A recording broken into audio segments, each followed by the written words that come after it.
evening. In tonight's programme, we look at one of the region's centres of learning, which is doing its best to pass the environmental test.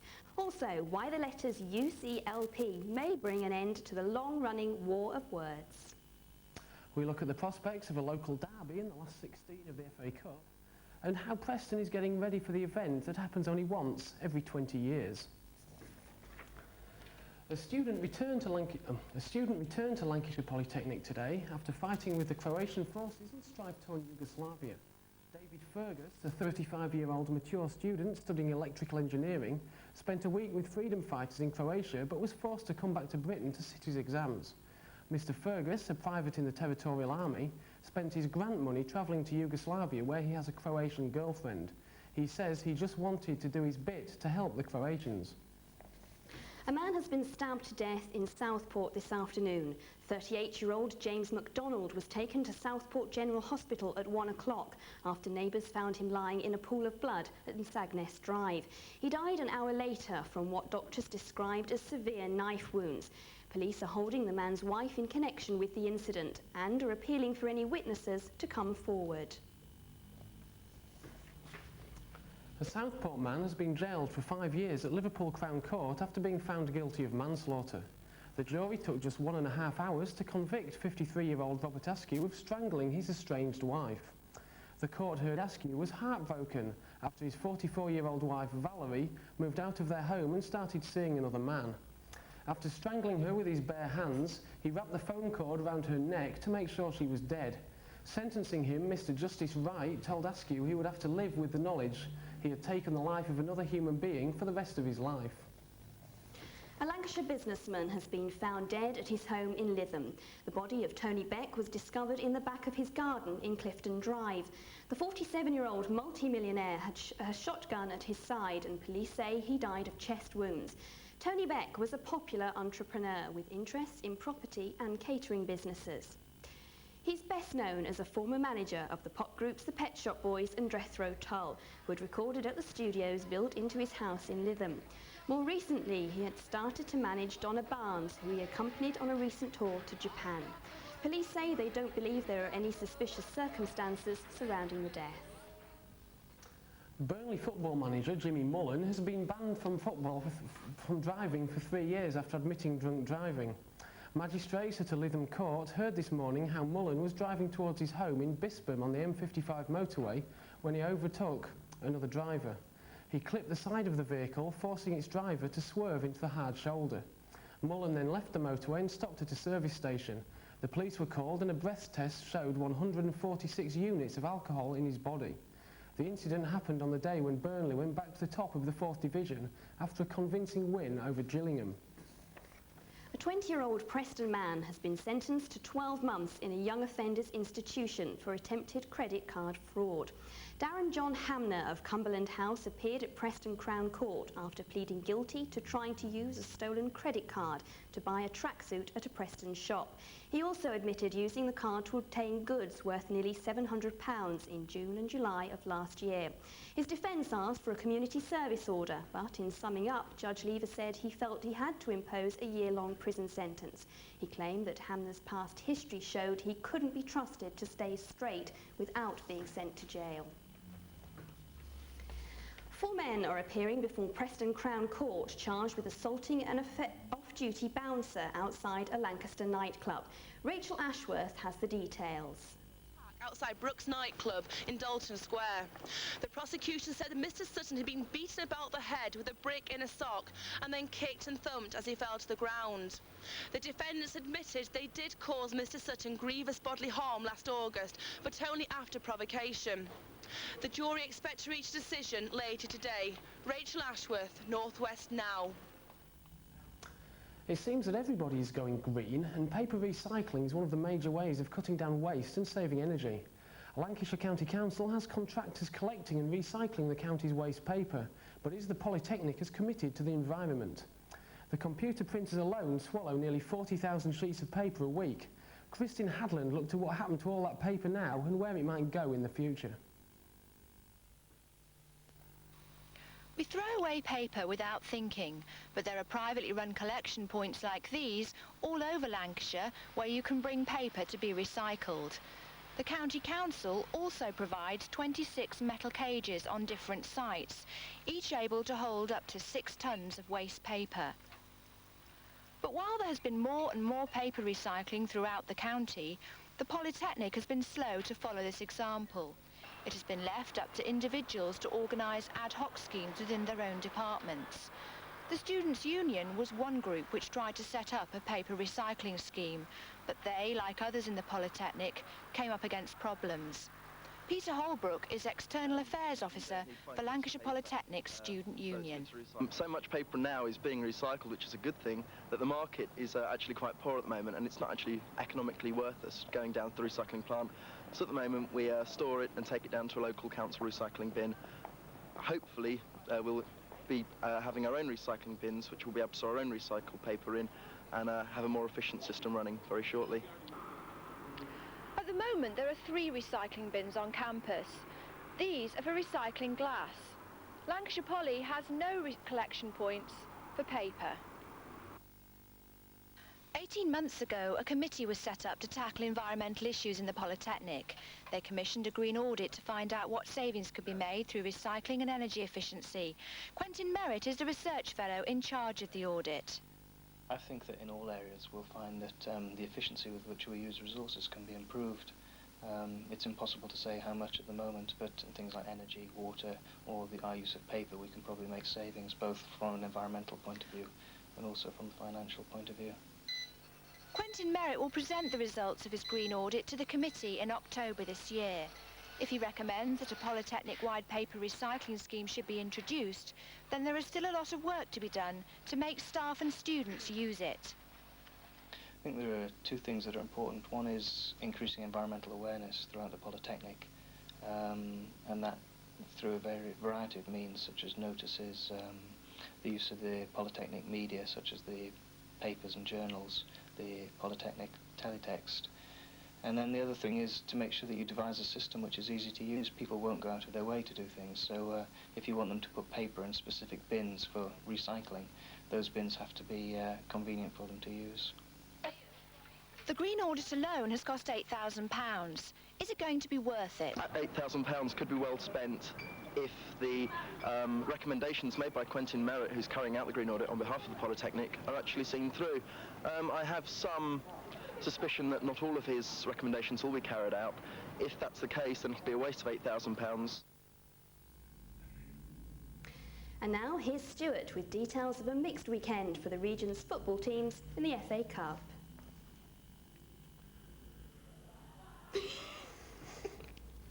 Stuart, just stop.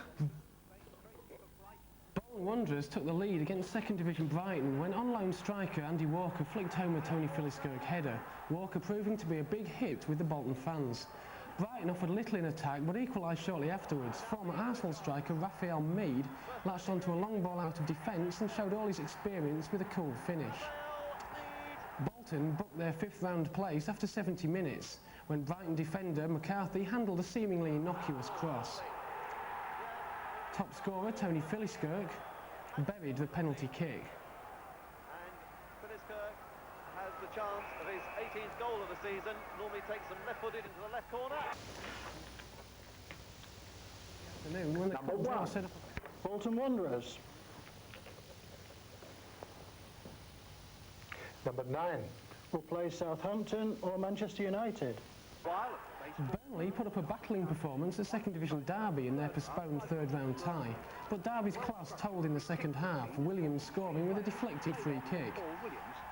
Then a suicidal back pass from Measham and some suspect goalkeeping let in Ian Ormondroyd to make it 2-0 and set up a home tie with Aston Villa. And there was more bad news for the North West in the live match between Chelsea and Everton on Sunday afternoon. In it goes, Dixon's in there for the header, Allen was there too, and that's the goal!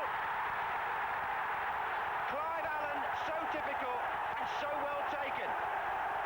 Chelsea are in the lead after 72 minutes and they deserve to be.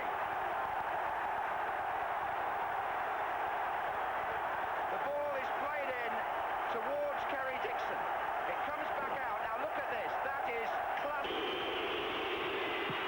Oh, he saved it! Would you believe it? How a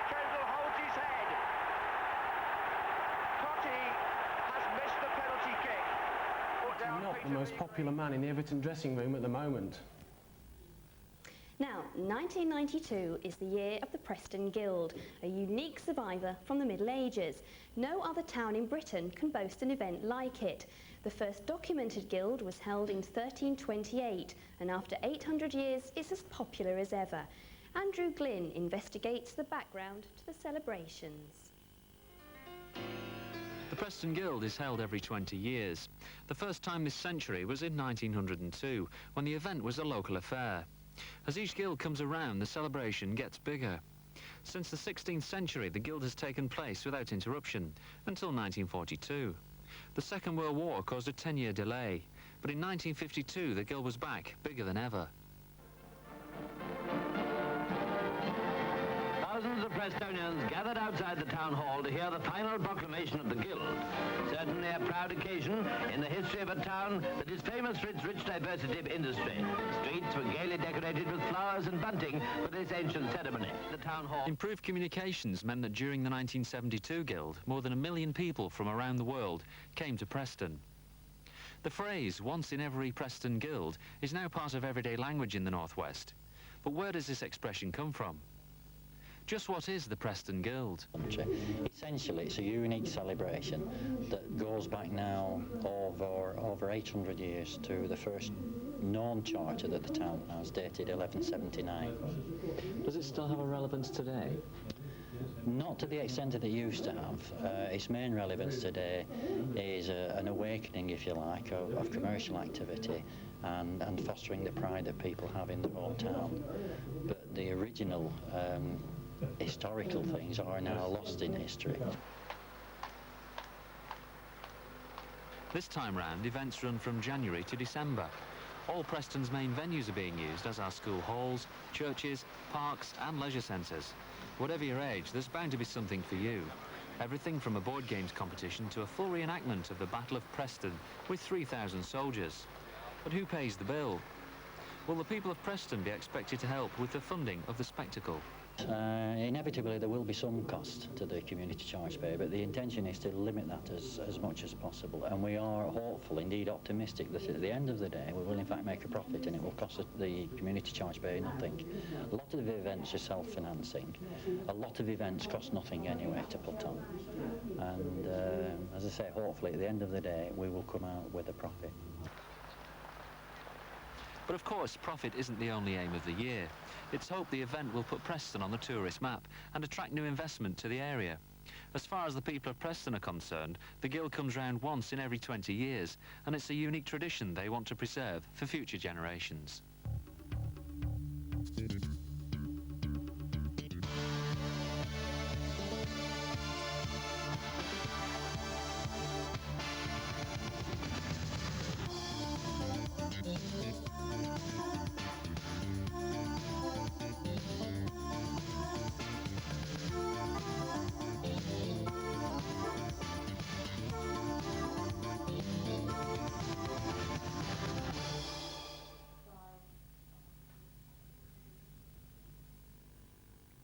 For the last few weeks, the question on everybody's lips has been, what's in a name?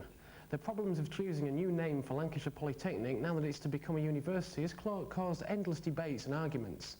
Well, the new name has now been chosen, but before we find out what it is, here are just some of the suggestions from Polytechnic students. What do you think that name should be and why? I haven't really thought about it, to be honest. I've seen the forms around, but I haven't filled one in. But I think it should be something, I can't see why it shouldn't be something connected with Preston. It should be called Preston University, or the University of Preston. But it has been said that in order for a town to have a university, then it's got to be a city, rather than a town. So I don't know, but that is my obvious choice. I think the name should be the Harris University. And I think it should be the Harris University because of Edmund Harris and the bequest he gave to Preston. I think it should be called the Harris University because I think Lancashire University sounds too much like Lancaster University. I quite like the name University of Lancashire, but then it could be a bit similar to Lancaster University, so something that mentions Preston would probably be good. If it's going to be a university, I like the sound of Harris. University, but personally I think it should be kept as Lancs Poly. Personally, I think that Preston Polytechnic should become the University of Western Europe, because after all it is in Western Europe, and I think it represents that the level of qualifications and knowledge that the students here will gain at their time here. Something to do with the Northwest, the University of the Northwest. I think it should be the Harris University Preston. Why is that? Well, it's associated with the historical factor of the Harris building, you know. I also think that any other name, like the University of the Northwest or something like that, is a bit general, you know. It has to be related to Preston. Maybe the name of the college should be Lancashire University, but they've already got Lancashire University, so it could be Preston University. With me in the studio now is the Rector of Lancashire Polytechnic, Brian Booth. Brian, can I ask you to reveal the name that has been chosen for the Polytechnic? Yes, the board has decided that it wants to use the title the University of Central Lancashire in Preston, and to promote both that name and the shortened form UCLP. Now, there were lots of different suggestions for the name. Why has this one been chosen? Well, there's been an initial consultative exercise in which I wrote to a large number of organisations and individuals on behalf of the board, asking for their advice and in particular their comments about the preferred title that the board had originally indicated, which was the University of Lancashire. And the reason for that preferred title was it was felt that that was the best way of carrying forward the existing name of Lancashire Polytechnic. However, the board made that judgment knowing that there was some feeling that there would be confusion between Lancashire and Lancaster. The feedback that we've had in the consultative process does suggest that that is the case, and the board has wished to respond to that, and has decided that the only way to maintain Lancashire in the title is to put a descriptor before the word Lancashire, and therefore decided that Central Lancashire was the best to use.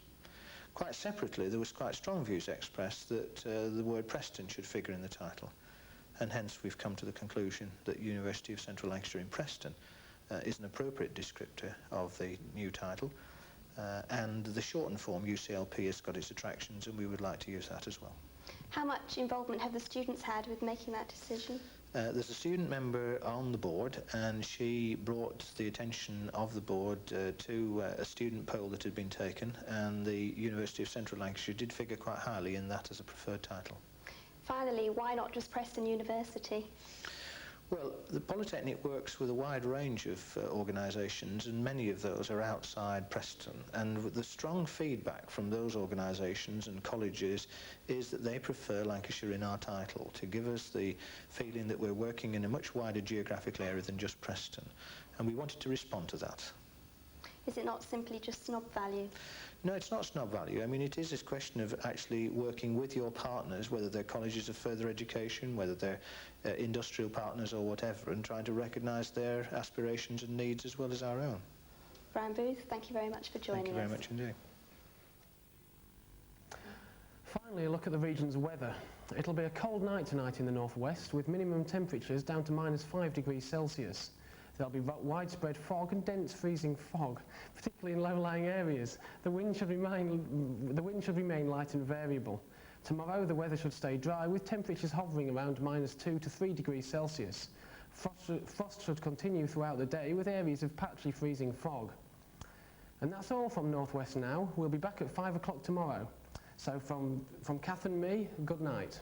Good night.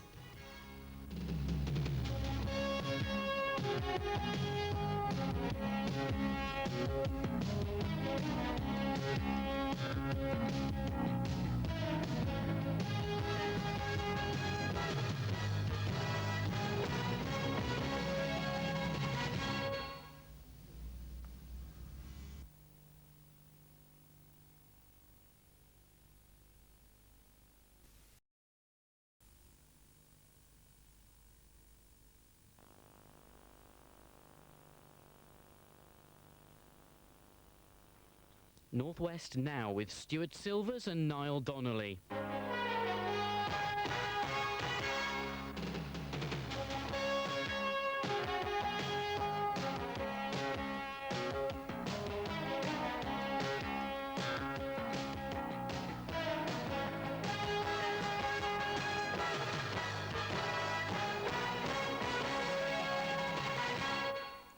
Good evening, and in tonight's programme we'll be finding out why the doors are shutting at Preston's drop-in centre, and the days of the traffic jam may be numbered as Lancashire County Council and bus operators introduce new ideas in public transport. Later in the programme, tackling the car thief, just who should be taking the lead in fighting car crime? And we'll be finding out how a giant green frog is helping the third world. But first, the news. And the latest unemployment figures show the jobless total is the highest for 10 years. And although the North West is faring better than the rest of the country, the situation is worsening. Jonathan Alley has the details. The unemployment figures released today show that almost 1 in 10 people in Lancashire are now unemployed. Numerically, this means 55,000 people are without a job. And the situation doesn't seem to offer much hope. Yesterday, British Aerospace made a further 850 people redundant at its Wharton plant. And the continuing deep recession means that hope is not on the agenda. Local TUC leaders are pressing MPs to lower interest rates to kickstart the economy. They also want Lancashire County Council to be allowed to spend money accumulated through the sale of council houses to be spent on construction. But for the foreseeable future, the job centre will be busy. Jonathan Alley, North West Now, Preston. 80,000 homes were repossessed in Britain last year. The news from the Council of Mortgage Lenders paints a bleak picture for homeowners. Both the Citizens Advice Bureau and Shelter say that only a few people will benefit from the rescue package or changes in the law. It seems the only people to win from the housing crisis are the auctioneers, as buyers eagerly snap up reduced price homes. But that's no comfort for the 200 families who lost their homes every day last year. And with the recession still gripping the country, it's a trend that will not be disappearing in a hurry. A woman in her 20s has died after being knocked down by a forklift truck at work. The accident happened this morning at MC Kendrick and Wade in Walton Summit. It is still unclear how the woman, who has not yet been named, was hit by the truck, but police are investigating the incident. 3 clothing factories in Preston were raided yesterday afternoon by social security officers assisted by the police. Our camera crew was there during the raid, in which 32 people were arrested for illegally claiming unemployment benefit. Glenn Campbell brings us this exclusive report. A social security investigation unit, backed up by 30 police officers, raided this clothing factory in Preston yesterday afternoon. Police sealed off all exits from the building to prevent anyone from evading arrest.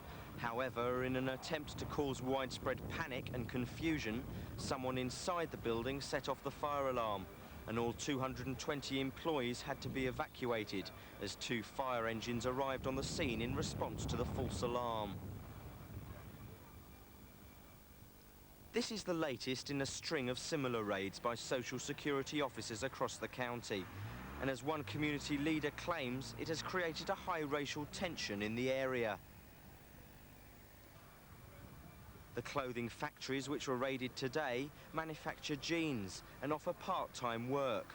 Their staff turnover is so high that national insurance numbers and P45s are seldom asked for, and when they are very rarely processed. This man has worked for Eurohouse Clothing since November, after losing his job at British Aerospace. He says that his benefit is not enough to support his 2 children, and that he is forced to work at the clothes factory to survive. Eurohouse Clothing's director, Sanshib Alib, reversed his van in front of our cameraman in an attempt to stop us filming this raid.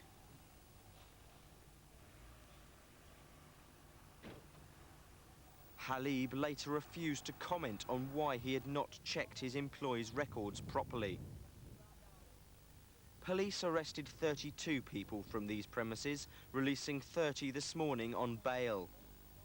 Today, the Department of Social Security warned that more raids were imminent as they follow up fresh leads.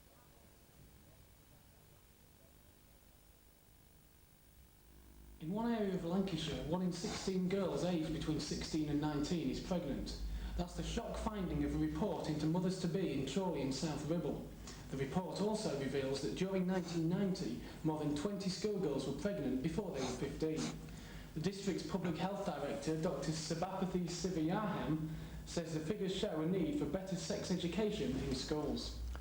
Prescriptions are going up by 35p an item, bringing the cost of medication to £3.75. The 10% rise is more than double the rate of inflation, and the BMA warns that the price increase will deter people from visiting the doctors. For people with mental illness, coping with everyday life is a challenge. That's where Preston's drop-in centre comes in, offering support and a friendly ear to its visitors. But unless money's found soon, the centre will be forced to close at the end of March, as Helen Ford reports. Around 20 people a day have been calling in at the drop-in centre for the past 3 years. It's the only place in the town centre with facilities specially for people with mental illness. Somewhere to get advice, support or just take a break. And as centre leader John Brennan explains, it's not just the regular visitors who benefit. The centre by nature is a facility for mentally handicapped people or people that have had a psychiatric history. But as well as client user capacity, it's also been visited by students at the Polytechnic on a training basis, and usually cited here, allocated here by the Polytechnic via the Health Authority. The centre was set up as a pilot scheme, financed by the North Western Regional Health Authority as part of their Pathways project. They say it was clear from the start the cash would only last 3 years. But staff say they weren't warned the centre would have to shut down. Now they've only weeks to find the cash from somewhere else. Well, I think it's a travesty. I mean, at the end of the day, if the thing was set up for 3 years, and it should have been future planned in terms of invisible finance, and it wasn't actually invisible finance. They were given an amount of money to span 3 years. There is actually a year's lease left on the building. The Health Authority are paying that, and yet this facility is not being allowed to continue under their funding, when in point of fact another facility of theirs, the dispersed housing upstairs, is remaining here. And the only option they've given us is either fund the rest ourselves for the remaining year, or put up with the situation. What will be lost then when the centre does have to shut? They need to come from the community, the shopping in town, and they need a 5 minutes breather, perhaps half an hour to themselves. And without that small break, because we're living in a bit slightly privated state as well, because we are on state benefit, and without that small break, they can't go on holiday every year or things like that, and they need that small respite. And then it stops hospital admissions, because it gives them a place where they can have respite. I don't think they can possibly imagine the concept of how this could affect somebody whose mind is barely capable of making the most infinitesimal decision in a lot of respects. With the North West Regional Health Authority and the social services currently in a financial straitjacket, the only option left for the drop-in centre is to ask charities for support. But unless money is forthcoming, the help and friendly advice given by the centre to its visitors will be lost forever. This is Helen Ford for North West Now at the drop-in centre in Preston. Video is Peter Kilgariff, Assistant General Manager for Rehabilitation Services at Preston Health Authority. Firstly, Peter, can you tell me why it is that the drop-in centre is being closed? Yes, certainly. The drop-in centre was originally funded on a 3-year experiment by Pathways project, which is a North West regional organisation. The funding for the centre runs out at the end of March, and that's why we're having to look at the reprovision of services. Now, there is a year of lease left on the drop-in centre. What's going to happen with that, do you think? Well, yeah, that's true. There is a year lease left. We are hopeful, and we're currently in discussions with voluntary organisations regarding the actual year's lease that is left. Now, staff at the centre say that the closure will do untold damage to the users. How do you react to that? Well, if there wasn't an alternative, I would probably agree with them. But we have an alternative provision in the Connolly Centre at Ashton. So your idea is that the people who've been using this drop-in centre in Theatre Street will now have to go to the Connolly Centre. Won't that cause problems for some of those day visitors? It may cause problems in terms of travel and actually getting to the Connolly Centre. What we've done is we've had one meeting with the users from Theatre Street to say, this is where you're going to, we realise you're going to have some problems, let us know what the problems are and we'll come back and talk to you about them, see if we can get a way around them. In the long term, finally, do you think is there any chance that the centre will be reopened? I think in the long term a lot will depend on the actual funding that social services require to keep the place going, or whether it's taken over by voluntary services. But I think in the long run there is reason for hope. Thank you. Thank you for joining us. Peter Kilgareth. That was Peter Kilgareth from Preston Health Authority. Now, like me, if you're the owner of a motor car, you'll probably be concerned by the high level of car crime in our society. The country loses £1.2 million a year through the theft of cars or their contents. Yesterday, the government launched a massive campaign against car crime, portraying the car thief as a scavenging hyena. Car Watch puts the onus on car owners to look after their vehicles, but some people think it's the job of the manufacturer to ensure cars are safe from the car thief. Peter Behan has a report. The statistics on car crime grow ever more alarming. A car is broken into or stolen every 25 seconds, and such offences now make up a quarter of all reported crime. Last year there were more than 30,000 cases in Lancashire alone. Today's car thief is more devious and evidently more successful than ever before. Here, Preston locksmith Jim Dixon shows how easy it is to break into a vehicle. Car thieves generally take less than 10 seconds to break into most cars. Yeah, there's certain types of locks that are better than others and take longer, but the average car can be broken into very quickly. Yesterday, the government launched its new Car Watch campaign, aimed at making car owners more aware of what they can do to prevent crime. 1 in 10 motorists still regularly leave their cars unlocked, and it invites interest from thieves by leaving valuables on display. Jim Dixon believes car owners where he lives ought to be more responsible. Well, it is a bad area for car break-ins. We have a certain place round about this area where a lot of the guys are on who do all these break-ins, but we can never get hold of them. What we should do is be more vigilant, I think. While car owners can do their part, manufacturers might also be expected to take a lead in crime prevention. Many do recognise this need and are fitting anti-theft devices to their newer models. It's got to start at the manufacturers, and if it's built in at plant, then it is far, far better than having it stuck on at a later date or not put on even at all. The government says less Fords are being stolen as a result of new security measures, but pressure is continually on the manufacturers to come up with more sophisticated equipment to beat the car thief. The figures is very, very high, but it also, you must bear in relationship to the current market, Ford is the most popular car, so you will always get a higher ratio of car thieves going for Fords than any other make. But I take your point, yes. Ford has got a very, very deep think about this insofar as that they are developing more and more sophisticated electronic programs to fit into the car. Together, the car owner and the manufacturer could be able to make the life of the car thief very difficult. The combination of common sense and new technology should be a match for the majority of opportunist criminals. But the professional car thief is a cunning sort. Will the day ever come when he is finally beaten? It's a very, very difficult question to answer that. We hope that the day will arrive that we can beat the thief, but let's not kid ourselves. The modern day thief, and we're talking about the professionals, not the fun riders and things like that. I think you'll always find the thief is trying to get in line with the manufacturer and not necessarily Ford all the time. But it's an ongoing battle, and we've got to win it. It's as simple as that. Peter Behan there, reporting on the fight against car crime. Now then, what will you be doing on February 29th? According to Oxfam, it's an extra day in your life, and they would like you to donate it to them.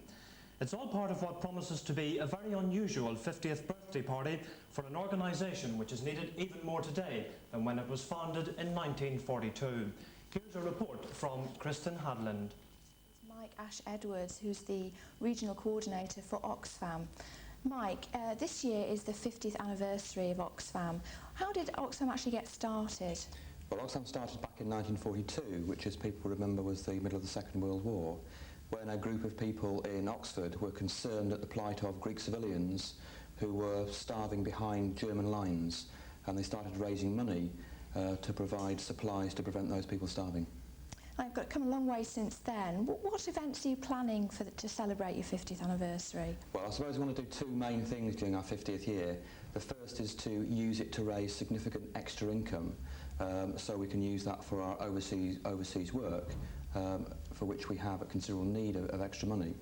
And the second thing is to say to people in this country that we've been around for 50 years, things in terms of world poverty have actually got worse every year of those 50 years, and that it's time for things to change. And the message we're putting out in the 50th anniversary year is it's time for a fairer world. We want to see action in our society to combat the problem of world poverty.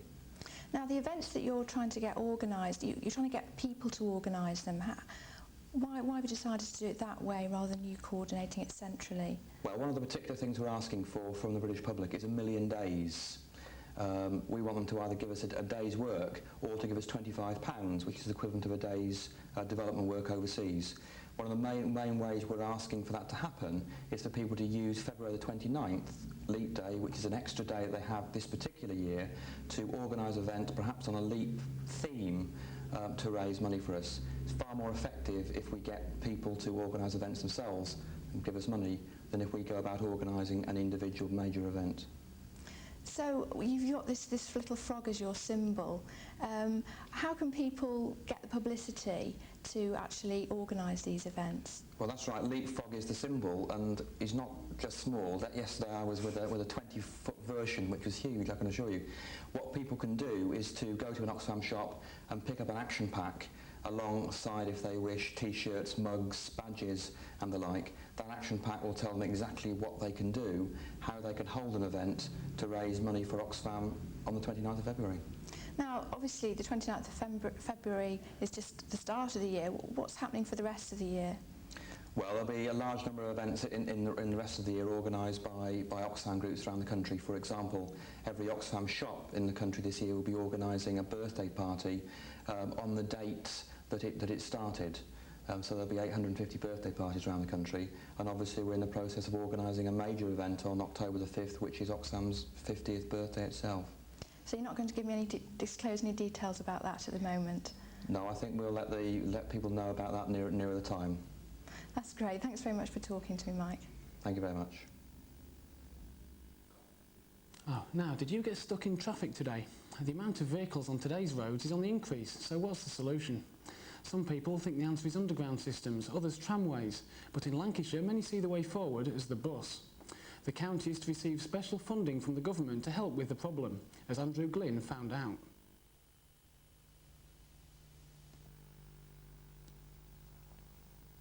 When you compare the public transport in this country to the systems in other countries, it's obvious that Britain is way behind.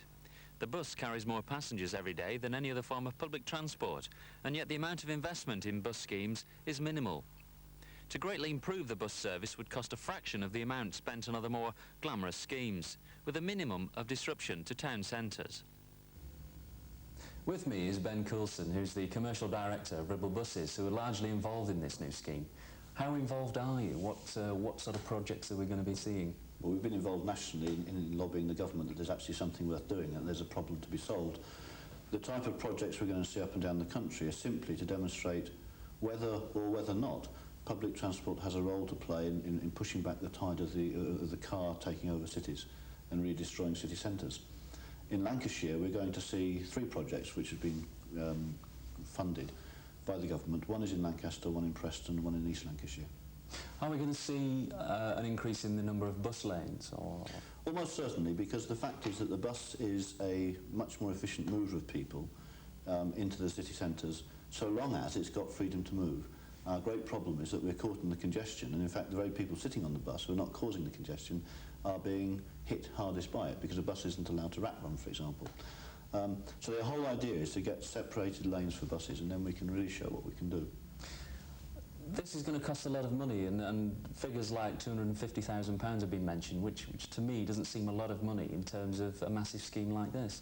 No, but I think that's the strength of our argument, that £250,000, which is about 2/3 of what we asked for Lancashire, and it'll be down for Lancashire County Council to fund the rest, and it'll be a sign of their commitment if they come up with it, is peanuts compared to, what, £5 million to build a mile of urban motorway. And yet it could also provide the same solution, or probably a better solution, to the problem which the urban motorway is designed to solve. And really, in fact, it gives the country an opportunity to get a much better freedom of movement around city centres, sort of on the cheap, if I may use that. And the reason for that is very simple, that when you invest in the railways, when you invest in roads, the government is putting in all the investment. We as the bus operators, because we're broadly speaking now privately owned, are funding the vehicles, if you like the railway carriages, like the road signs. And we're funding the vehicles, so we do that ourselves. And so the government gets it and the country gets it extremely cheaply. In other parts of the world, say for example Australia, there seems to be more of an emphasis on public transport. How can we compete? There's a whole totally different attitude. In this country, there's a feeling of that one must be free to make one's own decisions, and it's a whole emphasis of the 80s.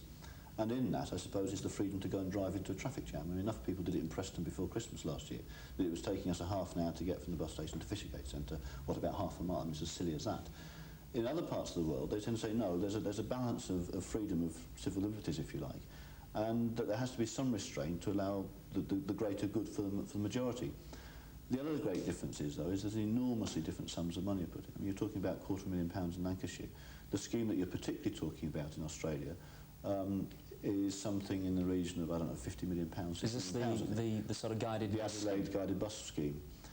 I was in Sydney in the summer, but and that's not particularly different to here, because broadly speaking they've got the same sort of British outlook. But if you go to Europe, though, you see a totally different approach to public transport, and the balance is, if you like, between public and private provision. Is the difference in Europe and the rest of the world also down to the individual?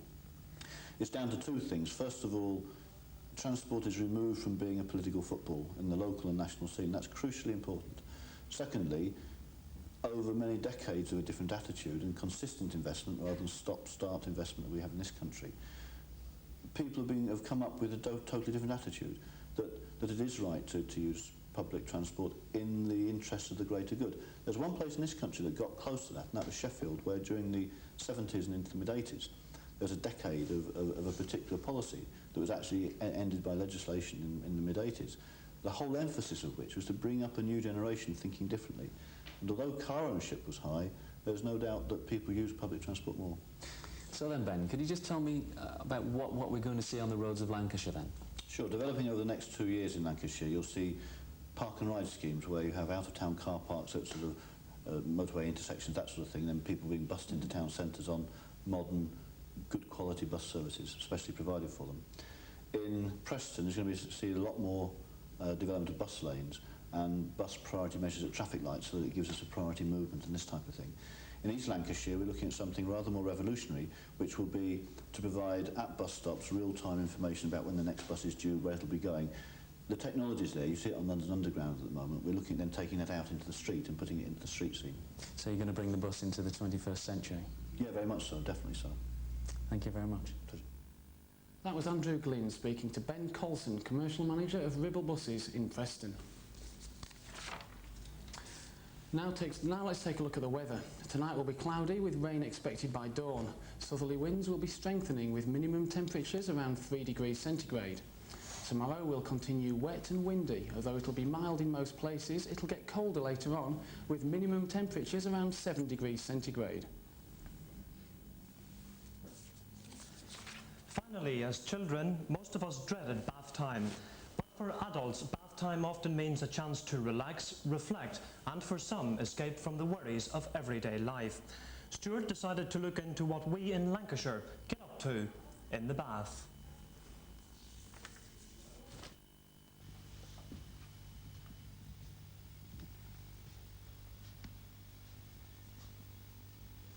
Hello. Well, I expect you wonder what I'm doing sat here in this bath.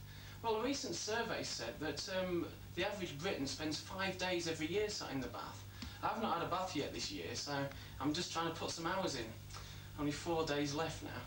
Well, another thing the survey said was that most people, when they're in the bath, either read, sing or dream. Well, I can't believe that, because I certainly don't do any of those things, and I think the people in Preston have certainly got more interesting things than that to do when they're in the bath. So I threw in a towel, climbed out of the bath, and earlier today went down into central Preston to ask people about their bath time habits. Only sing. That's all I can say I can do, yeah. Oh, what do you sing? Just whatever comes into mind, really. What can I think? Modern day music, really. Got anything I hear on the radio? In the bath? I do, yes. You do? What, do you sing anything? Anything in particular? Whatever's on the radio, yeah. Give us a burst, or...? No. Are you sure? No, I need the backing music.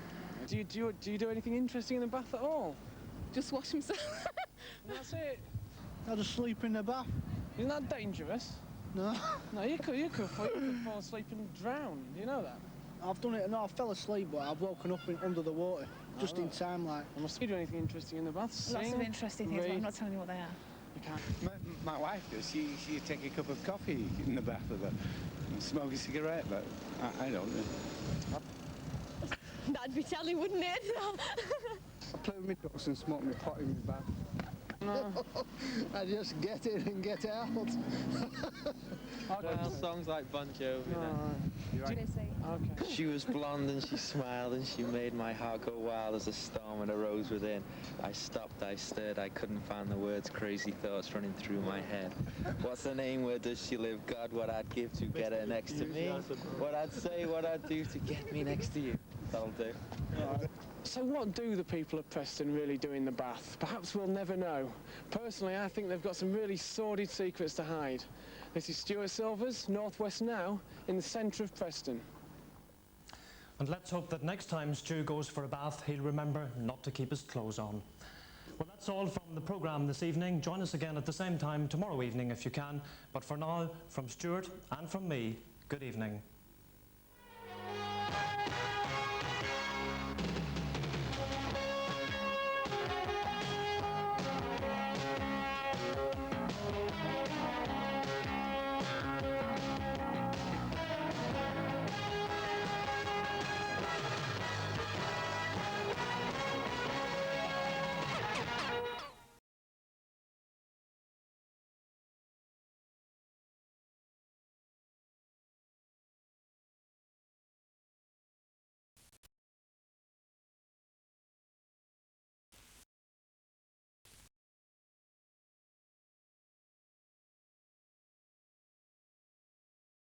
I want to go into local news reporting. I'd like to be a reporter and eventually go into radio presentation, being a presenter on the radio, obviously. Just in course because I felt I needed the practical experience, needed being guided, and needed. I want to go into local news reporting. I'd like to be a reporter and eventually go into radio presentation, being a presenter on the radio, obviously. I want to go into local news reporting. I'd like to be a reporter and eventually go into radio presentation, being a presenter on the radio, obviously.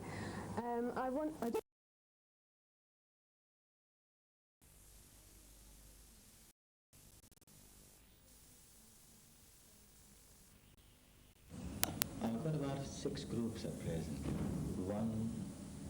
A group on its own.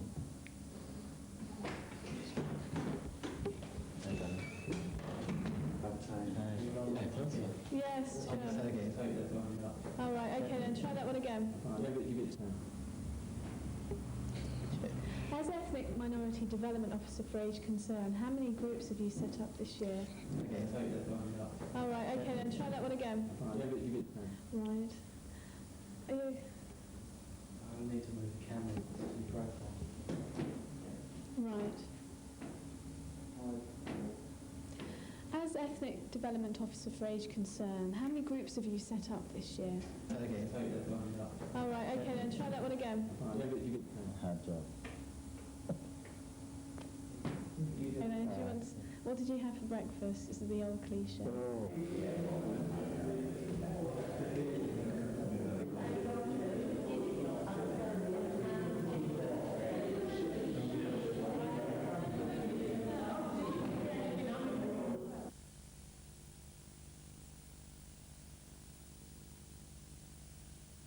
So if you give it a good few seconds, and then just do a few noddies, and then give it a good few more seconds and do a few more noddies, you should be alright.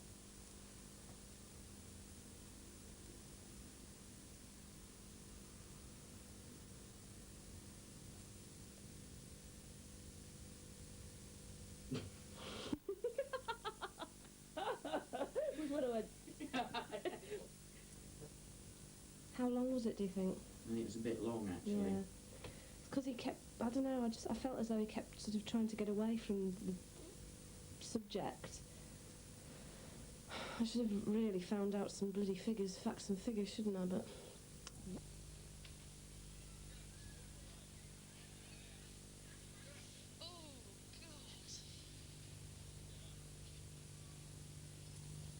You ready? You ready? You ready? You ready? Oh, God. Oh, God. Hi, my name's Emma Thwaites and I finished my degree 2 years ago now nearly. I was a student at Manchester University doing a combined studies degree in English and history. I'm doing the course because I want to be a radio journalist. Ultimately, I'd probably like to work in television and who knows, fingers crossed. My ambition in the end is to become a sports journalist, I think. Has he started yet? Yeah, it started. Yeah, go on. Right. Hello, my name's Jonathan Alley. It's the red guy. Blackpool is booming as a tourist resort, and the figures prove it. Jonathan Alley, Northwest Now, Blackpool. My name's Rachel Ashworth and I'm 21. For 2 years I've been involved in radio. I worked at Radio Hallam in Sheffield for 2 years as a reporter, and I also did research for them. Go away, Nick!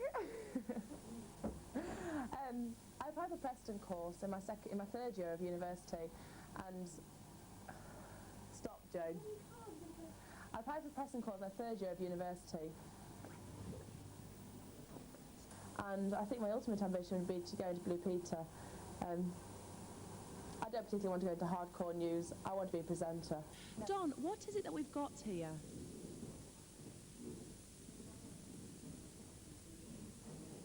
Don, what is it that we've got here? Don, what is it that we've got here? Martin, how many people share this bathroom? 6. And could you tell me what is wrong with it? I mean, it feels very cold, but what else is wrong with it? It's disgusting. It's in a disgusting state, as you can see.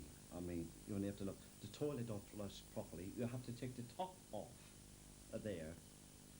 Put your finger in to the bowl for the water to rise up. Then you flush. As you see, look. See? Say when.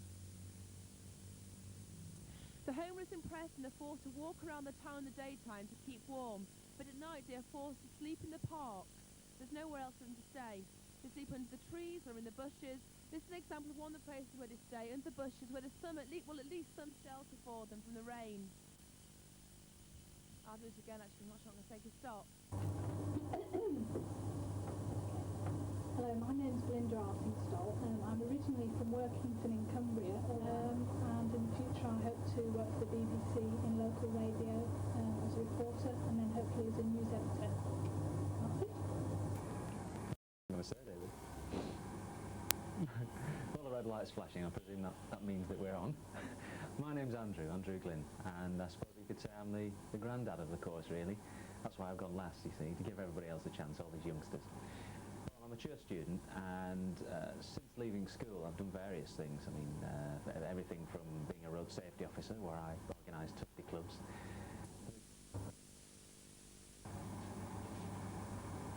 Hi, is that me? Right. Yeah. My name's Kristen Hadland. I've just finished my degree at Bradford University in management. I'm on this course because I want to work as a journalist, but I don't really know what area of journalism I want to go into at the moment. Okay. No, it's on now. Because when that little red light flashes.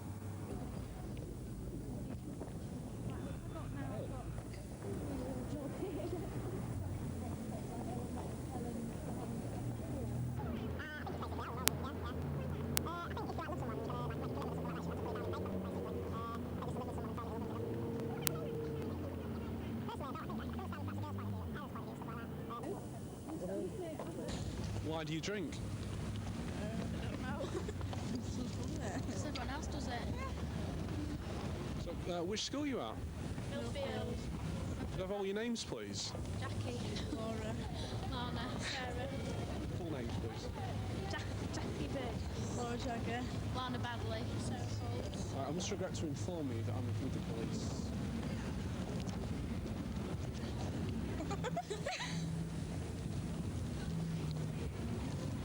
Well, quite weird.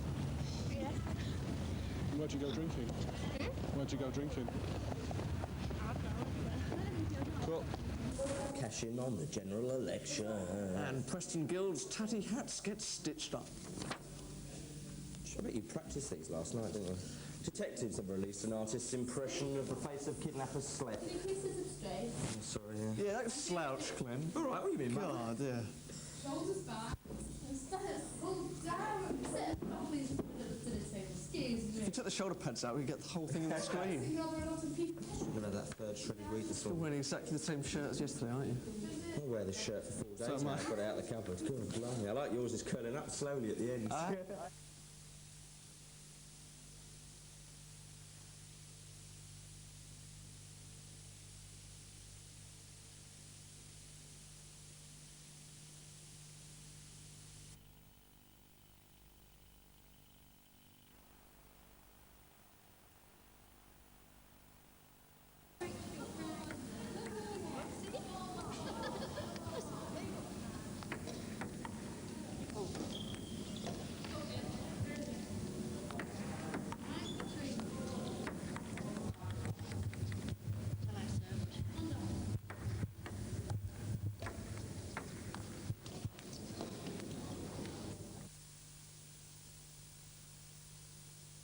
Is there? What actually, finally, what happened to Wobbly? It's a little goat, isn't it? Wibbly and Wobbly. They're twins. Sorry.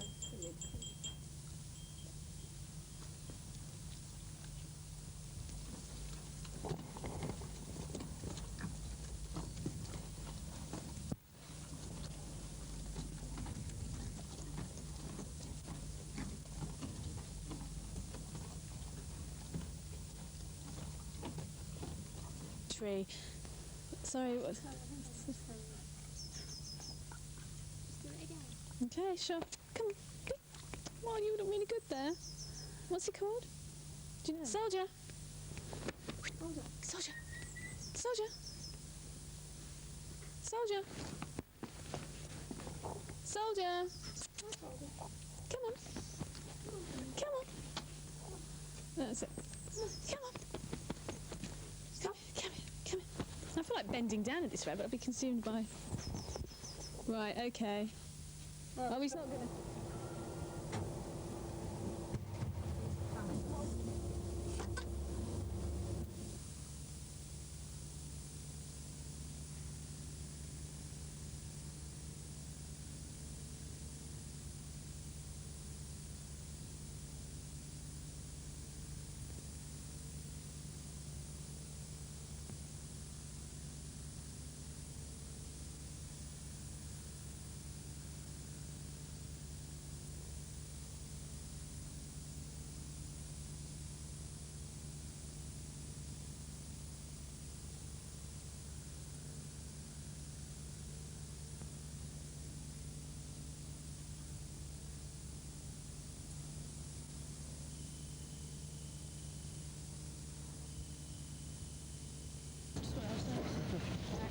You're right.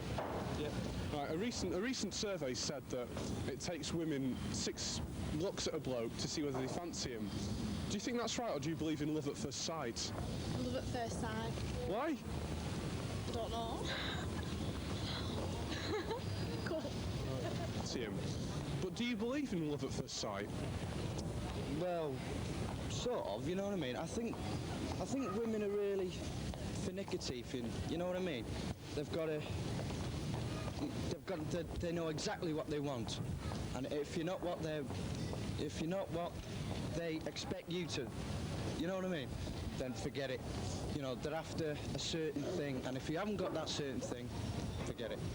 A recent survey said that women have to look at a man 6 times in their first encounter with him before they think they can fancy him. Do you believe in love at first sight? I don't think we'll go into this. I heard it on the radio as well yesterday.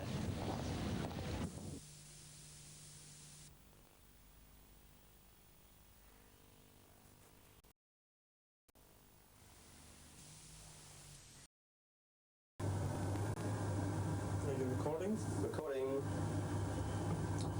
Hello, Niall Donnelly is my name. I'm an ex-student from Queen's University, Belfast. I live in Dungannon in Northern Ireland at the moment, from where I've just returned after the Christmas break. Some ways I'm not too happy to be back at Preston because I know that it means no more money for quite a while. But on the other hand, if this TV training gives me the chance to get a job, well, I'm pleased. See you later.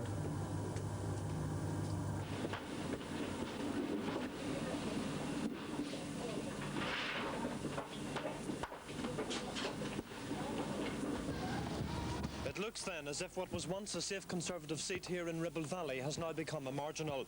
And with all parties claiming victory at the next election, it looks as... Oh, fuck, I lost it. Sorry. As well. I can talk to both of you and you can have an argument. I've done very well since I've been on. I haven't. Come on, have you got this? I don't know, you're still living. No, I'm busy. No, she's taking notice of it. Are you ready? She's a load of rubbish. You ready? Well, what have we got to do now? Right, so if you just look at me when I talk to you, right? Yeah. Come on. Okay. Well, what have we got to do? Are you ready? Just answer whatever I say to you. Go on. So you're happy to see the Conservatives back in power? Yeah, my husband was in the army and he was killed in the war. And the rubbish I got, pension, was disgusting. I think we won. My husband's just had an eye operation and he's done very well with it. First of all, Councillor Pickup. Can we start that again? The reform of local government is one of the measures that has been brought up in this election campaign. What's Labour's policy on the election? Can we retake that? Firstly, Councillor Pickup, what are the issues that Labour will fight this forthcoming general election in the Ribble Valley constituency? Oh.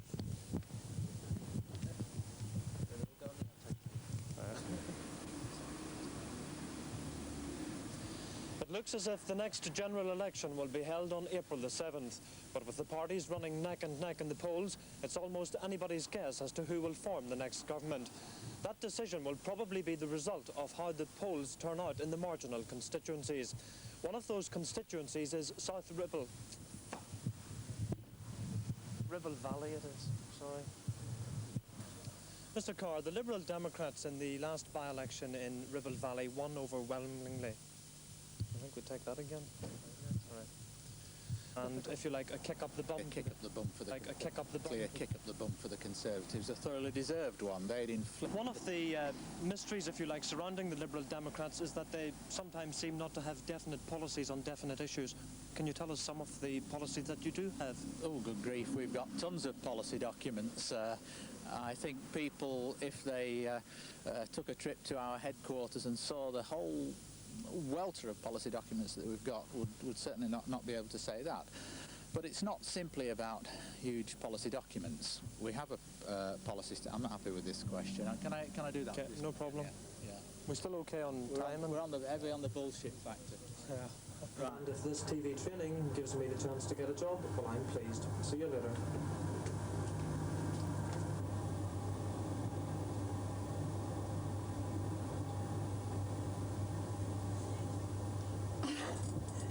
My name is Patricia Ann Stone. That's Anne with an E, like Anne of Green Gables, and Tricia rather than Pat. I was actually called Pat for a few years when I was in secondary school, but I could never identify with the name. Pat always gives me impressions of somebody with a hairy upper lip and intimidating muscles who does gym. So my name's Helen Littleboy. I spent the last 5 years living in Sheffield, and before that I lived in Liverpool, Belfast, London, where I'm from originally, or near enough.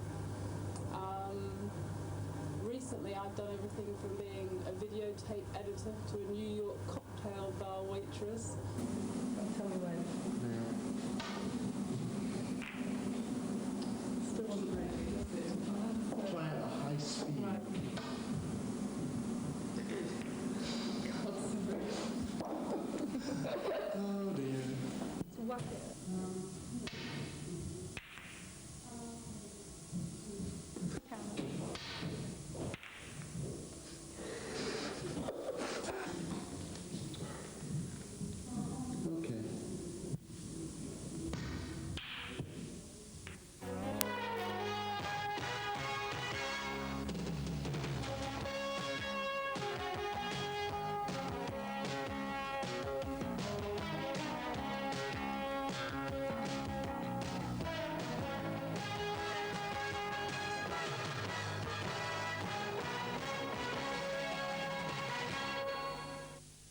public inquiry likely to follow, it will be some time before the bypass debate is won or lost.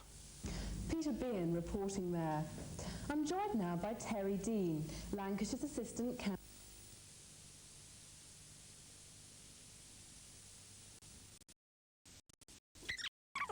position. Its route seems to have attracted an awful lot of opposition. It is not unusual. It's actually Lancashire's oldest building society, and we've been in operation for 133 years. We're a very small society. We're actually termed as a local society, but we're also very friendly and can offer every day, and we can therefore pass this efficient service back to our customers.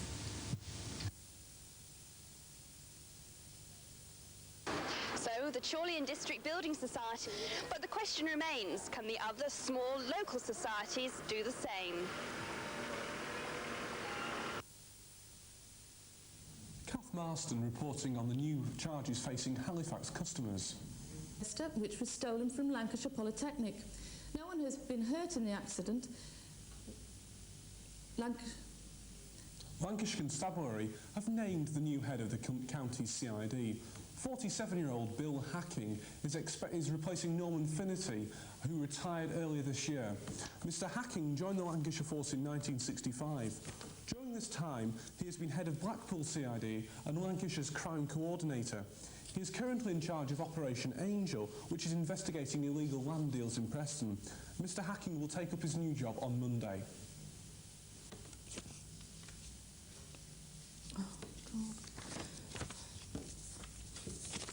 Yesterday on the programme we heard from Terry Dean from Lancashire County Council arguing in favour of the proposed Preston bypass. Collection of the poll tax next year. David Barrow, thanks very much. Okay.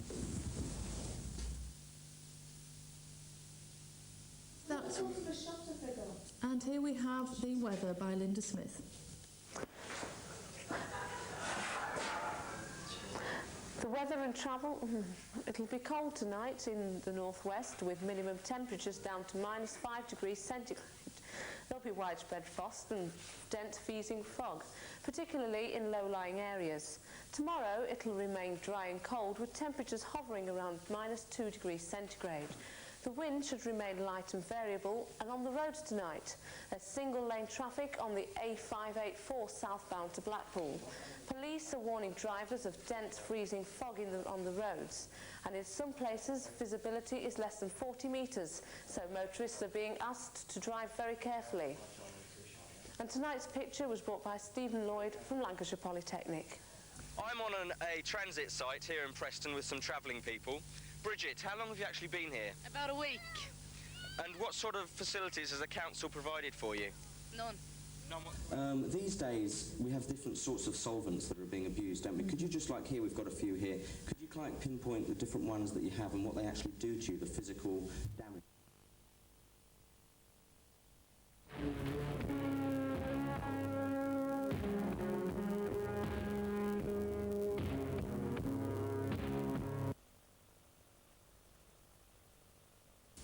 Joining me now is our social affairs correspondent, Jonathan Alley. Hello, Jonathan. How big is the problem? A 28-year-old man has appeared in court charged with drug offences. Pete Bean was the latest from Preston Crown Court.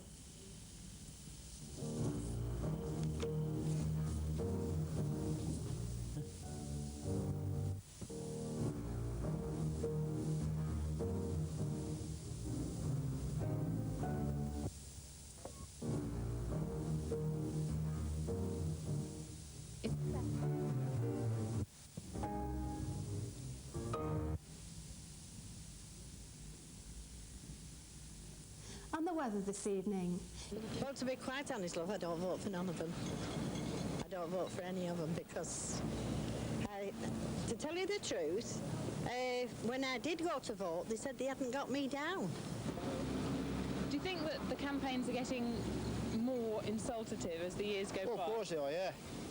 Do you welcome a bit of nastiness, or would you prefer a clean campaign? Personally, I quite enjoy it, if the truth is told. From where Peter Bean now reports. Janice McElveen on the 4th day of the inquiry at Lancashire's County Hall. The inquiry's been hearing how another girl was hit by workers at the autistic centre near Lancaster. Mrs McElveen said that during psychological examinations several years later, the girl was still terrified by her experiences. And in word association tests, the child said smack whenever one teacher's name was mentioned and would reply hedgehog to the word toilet. Mrs McElveen said this was because the girl had been hit with a toilet brush. The inquiry continues. This is Peter Bean for North West Now at County Hall. That's just about it from North West Now. We'll be back tomorrow evening at 5 and Stuart Silvers will be here with his usual Friday sports preview. So from Jane and myself, have a very good evening. Dawn. Southerly winds will be strengthening with minimum temperatures around 3 degrees centigrade. Tomorrow will continue wet and windy, although it'll be mild in most places. It'll get colder later on with minimum temperatures around 7 degrees centigrade. Finally, as children, most of us dreaded bath time. But for adults, bath time often means a chance to relax, reflect, and for some, escape from the worries of everyday life. Stuart decided to look into what we in Lancashire get up to in the bath.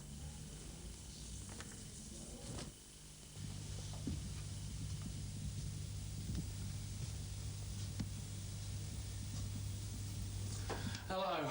Well, I expect you wonder what I'm doing sat here in this bath. Well, a recent survey said that the average Briton spends 5 days every year sat in the bath. I've not had a bath yet this year, so I'm just trying to put some hours in. Only 4 days left now. Well, another thing the survey said was that most people, when they're in the bath, either read, sing, or dream. Well, I can't believe that, because I certainly don't do any of those things, and I think that people in Preston have certainly got more interesting things than that to do when they're in the bath. So I threw in a towel, climbed out of the bath, and earlier today went down into central Preston to ask people about their bath time habits. Only sing. That's all I can say I can do, yeah. Oh, what do you sing? Just whatever comes into mind, really. What can I think? Modern day music, really. Got anything I hear on the radio? In the bath? I do, yes. You do? What, do you sing anything? Anything in particular? Whatever's on the radio. Yeah. Give us a burst, or...? No. Are you sure? No, I need the backing music. Do you do anything interesting in the bath at all? Just wash myself. That's it. I just sleep in the bath. Isn't that dangerous? No. No, you could fall asleep and drown. Do you know that? I've done it. No, I fell asleep, but I've woken up under the water just in time. Like, you must do anything interesting in the bath. Sing, lots of interesting things. But I'm not telling you what they are. You can't. My wife does. She take a cup of coffee in the bath with it, and smoke a cigarette. But I don't. That'd be telling, wouldn't it? Play with my ducks and smoke my pot in the bath. No. I just get in and get out. Well, songs like Bon Jovi. Okay. She was blonde and she smiled and she made my heart go wild as a storm and arose within. I stopped, I stared, I couldn't find the words, crazy thoughts running through my head. What's her name, where does she live? God, what I'd give to get her next to me. What I'd say, what I'd do to get me next to you. That'll do. So what do the people of Preston really do in the bath? Perhaps we'll never know. Personally, I think they've got some really sordid secrets to hide. This is Stuart Silvers, North West Now, in the centre of Preston. And let's hope that next time Stu goes for a bath, he'll remember not to keep his clothes on. Well, that's all.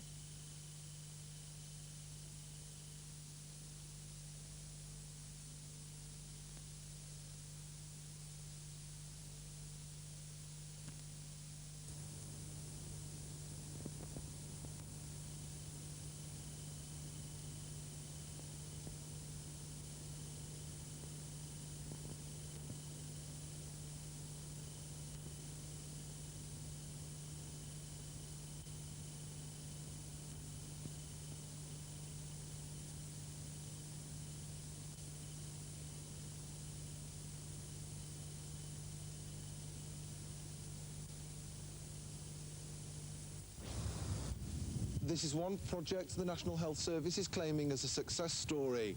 Perhaps the scheme here at Whittingham will form the basis of a new attitude towards mental health care throughout Britain. David Harris, Whittingham Hospital, Goosner near Preston. Preston councillors have attacked Lancashire Polytechnic's decision. Kelly, what's your favourite subject? Writing. Writing. Do you want to end up writing books when you get older? Yeah. Oh, that's pretty good. What kind of books would you like to write? Storybooks. Storybooks. For children? Yeah. Oh, that'd be good. And Martin, what do you like doing? Sums. Sums. I could see you as professor when you get older. What would you like to be? A workman. A workman? What kind of things would you like to work on the site? Building things? Yeah. Oh, that sounds good. You have to be a very strong boy for that, won't you? How about you, Stephen? What's your favourite subject? Playing with boats. Playing with boats? Yeah. Do you want to be a sailor when you grow up? Yeah. Oh, that sounds very ambitious. Do you enjoy school? Yeah. Why is that? Because you get better every time when you work. Overall, I've been hand, what shall I say? And I'm standing in the postal sorting office. I've been hunt right.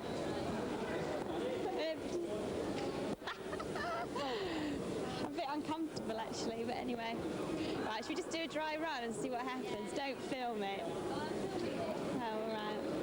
Well, this is just a practice, okay? No, everybody's staring. Okay. Well, it's 6 o'clock in the morning. I'm standing here in the postal sorting office and I've hunted high and low and I still can't find anything for me. But, Glenn, this lot are for you. How'd that look? Lewis's department store in Preston has been saved from closure. The store in Fishergate has need to trade. The licence has been given to the director of the parent company, Jonathan Parker, who expects to reopen the store later this week as the Preston shop. The store closed last Saturday with the loss of 100 jobs. Very much, Harold Ellerton. My ambition in the end is to become a sports journalist, I think. Hello and welcome to Friday Sport, and all 5 local football teams in action this weekend. In the second division, title-chasing Blackburn Rovers visit Grimsby Town. Blackburn looks set to play right-back Chris Price, who returned to Rovers last week after a 3-year spell at Aston Villa. But new loan signing from Norwich, Tim Sherwood, will be unavailable. In the third division, relegation-threatened Wigan Athletic face a long trip down to Exeter City, while struggling Preston have the perfect chance to build on last week's rare victory with a home game against Fulham, just 1 place above them in the table. In Division 4, table-topping Burnley should win at home against 5th bottom team Lincoln. Third-place Blackpool face a trip to FA Cup heroes Wrexham. The 16th Winter Olympic Games start in Albertville, France tomorrow, with the opening ceremony at 3 o'clock. Weekend events include the ice hockey tomorrow,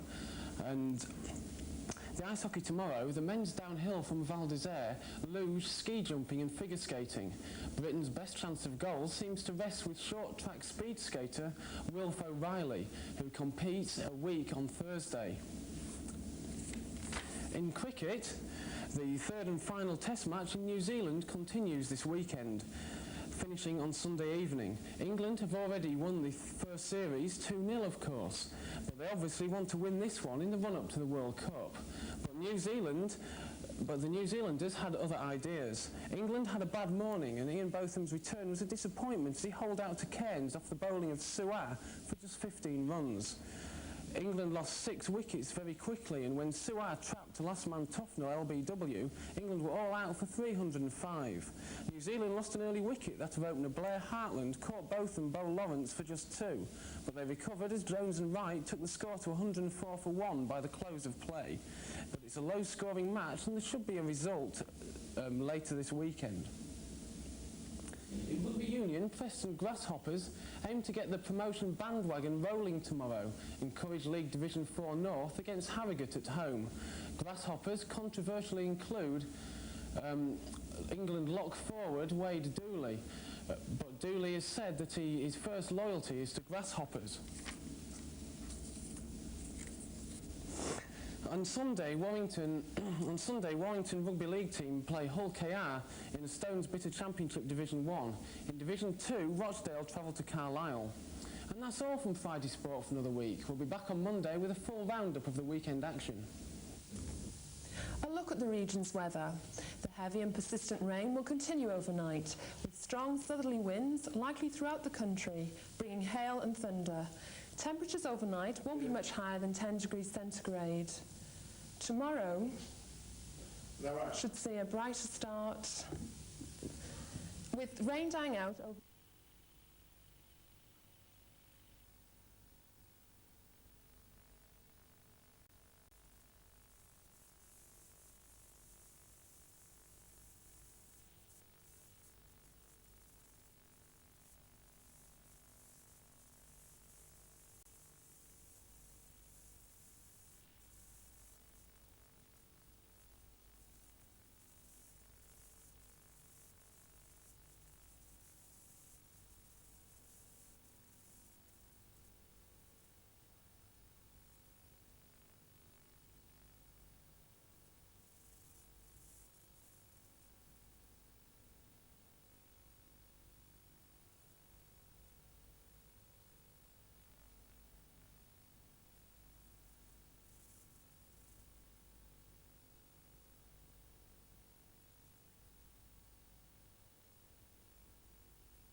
You're watching UClip TV, and now it's time for our regional magazine programme North West Now with Rachel Ashworth and Sally Webb.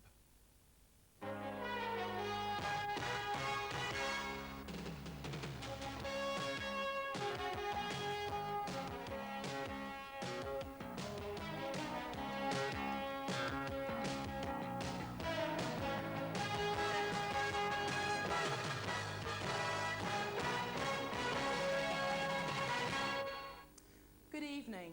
Later in the programme we find out what can be done to protect our animals from domestic cruelty. Hiding your light under a bushel? Well, how musical talent in Preston is being discouraged. And the price of true love. What's your Valentine costing this year? Well, we start with bad news for employment in the region. British Nuclear Fuels are shedding 750 jobs from their headquarters at Risley near Warrington. The jobs will go over the next 2 or 3 years from the highly skilled engineering division. The company says the job cuts are part of a strategy to reduce capital investment, but Labour's trade and industry spokesman Gordon Brown says the job cuts confirm the need for urgent government action. And Preston's bid to become a city in the year of the Guild has failed. Preston Borough officials heard the result this afternoon. Faces were glum as the news spread around the town hall, but swallowing their disappointment, the council showed no bitterness as they immediately sent a telegram to the country's new city, Sunderland. Deputy Town Clerk David McCrory spoke to Deborah Hawkes after the announcement.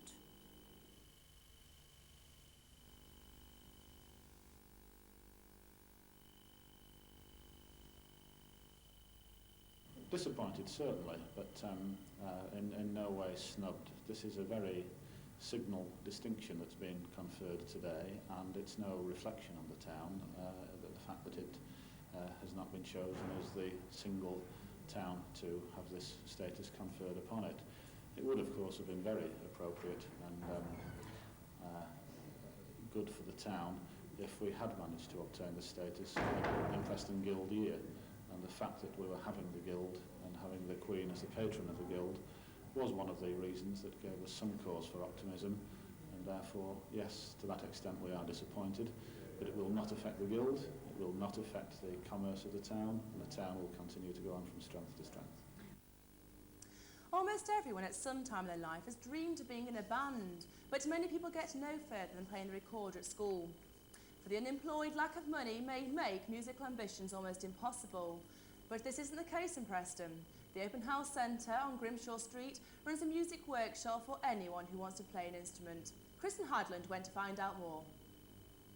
The Open House Centre was set up 4 years ago by Preston Council as a resource centre for unemployed people in the borough. But it's more than just a drop-in centre or advice shop. Its 2 paid workers run workshops, provide space for groups to meet and help people to get their own ideas and projects off the ground. One of the most successful workshops was set up just after the centre opened. Every Wednesday afternoon, budding musicians meet at the centre. They are a mixture of ages and abilities. Some of them, like Polly Priest-Lacey, had never played an instrument before coming to the centre.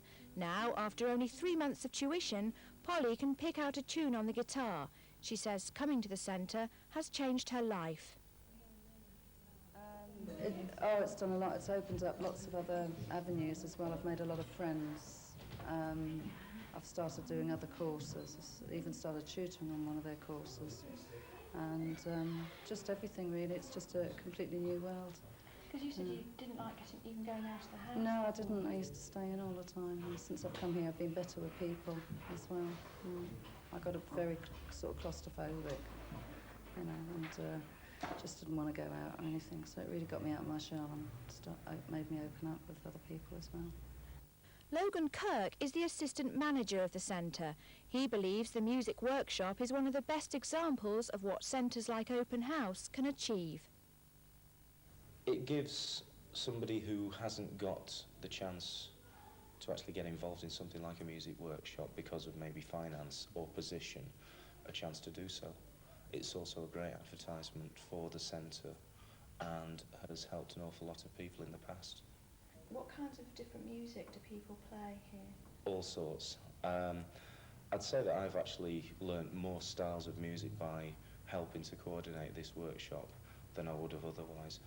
You get people with a rock and roll background, people with jazz influence, classical even, all the way through the pop and rock spectrum, I suppose, to the lighter side of things as well.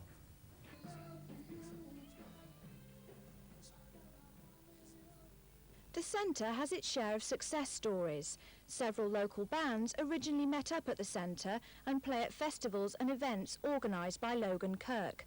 Last night, this band, High Spirits, played at a charity event arranged jointly by Preston's Mayor, Mrs Rawcliffe, and Open House to raise money for Moorfield Special School.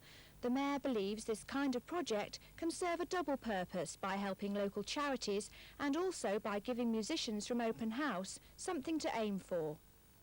Doing this particular work has helped them tremendously. It's given them confidence, it's given them a reason for living.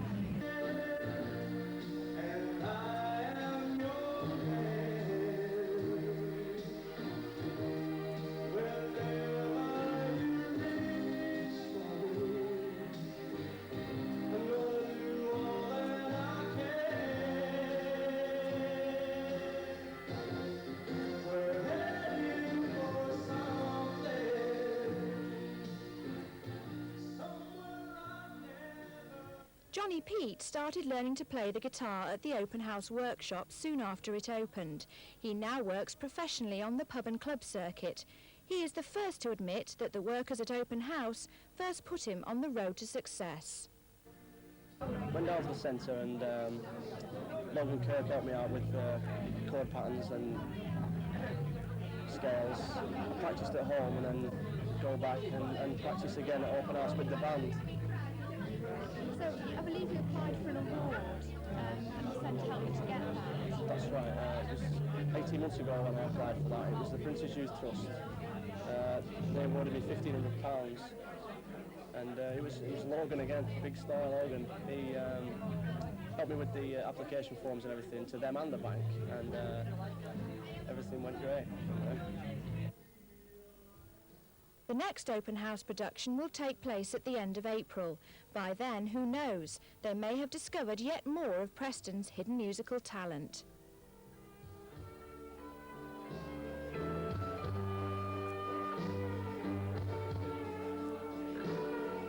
That is Kristen Hadland reporting the budding music scene in Preston. The mother of a boy who attended the Scott Forth House Children's Home says she feels betrayed by the authorities. The mother, who was the first parent to give evidence at the inquiry, told how she'd found out only last week how her son had been ill-treated 4 years ago. She says she was horrified to hear about the cruelty at the home and says it's clear there's been a cover-up by the county council. Cruelty to animals is an emotive issue brought to our attention time and time again by new reports. And today, in the House of Commons, Kevin McMahon's private member's bill, the Wild Mammals Protection Act, got its second reading. This bill will protect wild animals from hunters and trappers. But what about our domestic pets? There is legislation for domestic animals, but as Jane Milton finds out, it hasn't stopped St Joseph's Animal Sanctuary in Blackpool from being overrun with ill-treated animals. This cottage lies a committed woman who for 15 years has cared for sick and injured animals. For groups like the RSPCA, Anne Sargent's sanctuary is a lifeline for wild and domestic animals, saved from certain death. Many are either saved from cruel owners, rescued from traps or recovered from hunts. Lobbyists hope this brutality will stop with a successful second reading of a private member's bill designed to protect wildlife from hunters and trappers. But is legislation the answer to stopping the ever-growing line of animals who may enter St Joseph's Sanctuary? Well, they can't stop cruelty for domestic animals, so they haven't got a chance with the wild ones. Dogs and cats are already protected by law. Prosecution normally results in fines or a 3-month jail sentence. For Prince, a 7-year-old pony, his owner was prosecuted for cruelty, but was it tough enough? Prince, he was dying in a field of starvation. He'd been shot in the eye, and he's lame. So what do you think there should be tougher penalties for them? Oh, yes. But what do you call a tougher penalty? I mean, they can't put them in prison, because there's no room in the prisons because it's full of other people for other offences. So they fine them, and half the time they don't even keep the fines up. Anne feels legislation is a useful starting point, but it is people's attitudes towards animals she says need to change. An animal just has not got any rights in this world. It's a shame, but they don't have. The British Field Sports Society argue foxes need to be kept under control. They feel it's not cruel, and most farmers will welcome their presence. Supporters of the bill find these views hard to understand. Anne Sargent only has one clear belief. I love them. I can't see an animal starving, hurt. They need somewhere warm. I mean, I've not got a palace, but at least they're full bellies, they're warm and they're loved. And that's, all animals should have the right to that. People have, why not animals? Now is Chief Inspector Anforth of the RSPCA. Mr Anforth, what is the Wild Mammals Protection Bill all about? Well, it's a bill that the RSPCA is sponsoring, hopefully that will get to its reading today, whereby all wild mammals will be afforded the same protection that domestic animals are under the 1911 Act, which makes specific penalties of causing unnecessary suffering, illegally killing, poisoning, etc. And what chance do you think the second reading of this bill will actually have today? Well, the RSPCA is very hopeful that the bill will go through. There is a hunt lobby who are opposed to the bill, but hopefully we will be able to get certain clauses into the bill which will satisfy them. When fox hunting is a form of pest control, why are you so opposed to it? Well, we're opposed to fox hunting for two reasons. The first is that it's never been specified that a fox is a pest. There's no proof in all the surveys that's been done on farms that foxes are actually pests, and it isn't a very good method of pest control. There are other methods such as shooting and various other poisons that can be used which are currently legal. Right. Now, domestic animals are actually protected by legislation, but still cruelty continues. So how will this bill change it? Well, it's the same as any offence. Murder is protected by legislation, but it still takes place. But there is the powers to enforce penalties against someone who commits the act. and that is what we're after. The RSPCA wants the powers to penalise the people who cause suffering to wild mammals. Now surely it's people's attitudes that need to change and not so much legislation that should be brought in. What do you think about this? Well, people's attitudes definitely need to change, but as I've said, we still need the powers to impose the penalties, to do the investigations and to prevent the suffering. That is what the bill is about. It's to protect the wild mammals, and that's what we are intending to do. Right, thank you very much. A coroner has returned an open verdict on a Cleveland's woman who died in a police car chase. 27-year-old Julie Goldring was travelling with her boyfriend Leslie Trelfall when he was spotted by police at a garage. Trelfall, wanted on charges of burglary, sped off, hitting a Porsche and injuring the driver. Miss Goldring died instantly in the crash. Trelfall had not passed his driving test and was not insured. He was charged with manslaughter and has since died of a drugs overdose. A Lancashire MP is calling for an end to the use of water meters in new houses. Blackburn's Labour MP Jack Straw says meters mean bills 2 or 3 times higher than the traditional rates. And he pledged that under Labour, meters would be abolished altogether. And now with a look at the weekend sporting action, here's Peter and Stuart. The weekend sports action. If, like me, you're fed up with ice hockey, speed skating and the luge, don't worry, there's plenty more for sports fans to enjoy this weekend. Starting with the rugby, it's the Five Nations Championship, and England take on France at the Parc des Princes. Stu, never an easy game to go to the Parc des Princes, but France aren't the team they were of old. Well, France are not quite the team they were 3 or 4 years ago, but they're still a pretty tough proposition for England.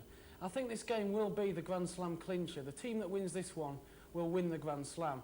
I think England have got the team to do it, but they'll need to be at 100% to win.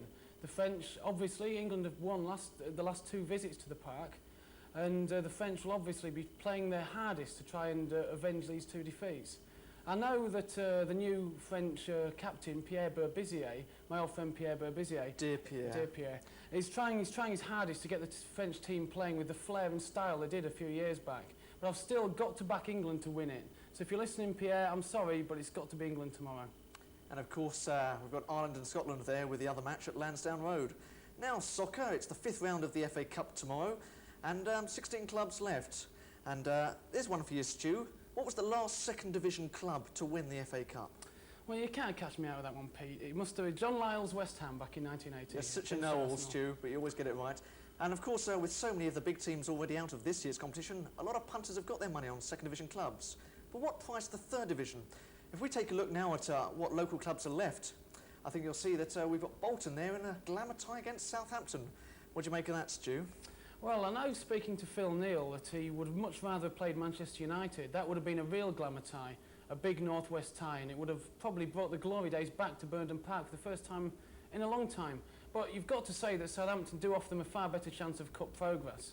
Southampton are on a bad side, the league position is a little false, they're doing well in the cup, but I think the highly charged atmosphere at Burnden Park could mean that Bolton have a good chance of going through.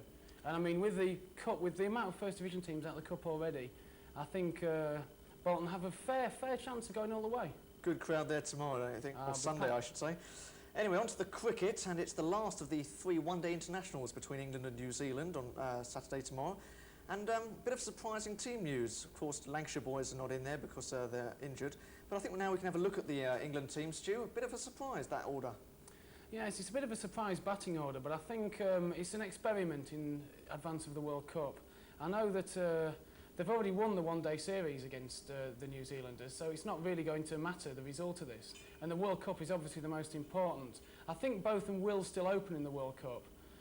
He's the man to attack the compulsory field selections they have early on. He's the man to score the quick runs early on. But I think England overall have a good chance, have a very good chance. They picked a good side, the first time they picked a genuine one-day side. There we go then, plenty of good sporting action this weekend. Hope you enjoy it like us. What does Valentine's Day mean to you? Profiteering by the manufacturers and card shop owners? Dirty looks from your partner when you forget all about it? Or are you a real romantic? We sent Glenn Campbell, who never sang a romantic ballad in his life, out onto the streets of Preston to try to find people who really believe in Valentine's Day, and he found precious few. The same to you, or do you think it's become a bit too commercialised? No, I still think it's pretty much the same for me. I try not to get too wrapped up in the commercial side of things and think of something different every year that I can do.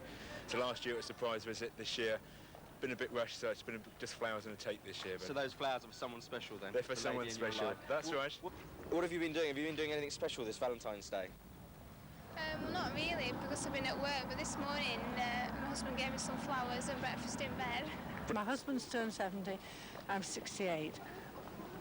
We were all through the war years. Nobody ever thought about Valentine's Day. So it was something that was commercially created exactly. then? Definitely. Oh, most definitely commercially. What's the most romantic thing that you've ever done? He proposed to me in a plane at 25,000 feet on the way to Stockholm. Well, if you've been walking around with your eyes open recently, it won't have escaped your notice that every shop window is filled with love hearts, chocolates and teddy bears. Yes, it's that time again when Cupid aims his arrow and hopefully brings love to us all. How do I love thee? Let me count the cost. That's the motto of the 90s. It seems that the price of telling the one we love how much you care is getting higher all the time. But all is not lost. Kath Marston has been finding out that despite the cost, love has been laughing in the face of recession.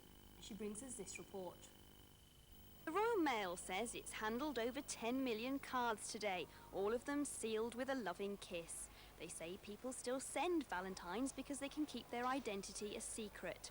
Mystery and romance, it seems, are still around even in the 90s. And as delivery manager Peter Yowett says, love is still blooming even in the recession. An extremely busy night last night. The busiest Valentine's night we've had for a considerable number of years, probably 3 or 4 years. I'd imagine we were possibly 70,000 items up to a normal night. And it's not just cards we spend our money on. Nothing is too much for our loved ones. The normal cards, also the big ones, the ones that are 3 feet square, the air walkers, balloons with messages on, and the normal things. Baby love, but at what price? A red rose now costs more than £7, and even buying a card could leave your piggy bank empty. But can love really be bought?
So when all the Valentine's cards land on your doormat, just spare a thought for your lover's pocket. Well, it's 6 o'clock in the morning. I'm standing in the postal sorting office and I've been hunting high and low and I still haven't found any cards for me. But, Glenn, this lot are for you. Oh, thank you. Kath Marston reporting there on the battle between money and love. Well, at least the postman gave her one. And now a look at the region's weather. It's been another very rainy day with rain spreading to all parts of the region. It's been a rather mild day though, with some drier patches appearing later in the day, but becoming windy. Maximum temperatures 8 degrees centigrade. Tonight will remain rather cloudy, and although it'll be dry for a while, further rain is likely before the end of the night. It'll still be mild with minimum temperatures around 6 degrees centigrade. Tomorrow will be bright with rainy patches across the region, particularly in the east. Winds will be light and northwesterly, and the outlook for the weekend is continuing dry, but there'll be occasional showers. Maximum temperatures 7 degrees centigrade. And now for a final look at tonight's headlines. British Nuclear Fuels is axing 750 jobs from its headquarters at Risley, just 3 days after British Aerospace announced big job losses in the region. 3 Lancashire towns bidding for city status have failed to win the title. Preston, Blackburn and Burnley have all lost to Sunderland. And a mother giving evidence at the Scotforth House inquiry says she's sure there's been a cover-up by the authorities. That's all from North West Now for this weekend. Enjoy your Valentine's evening, whatever you're doing, and have a good weekend too. From Sally and myself, good night.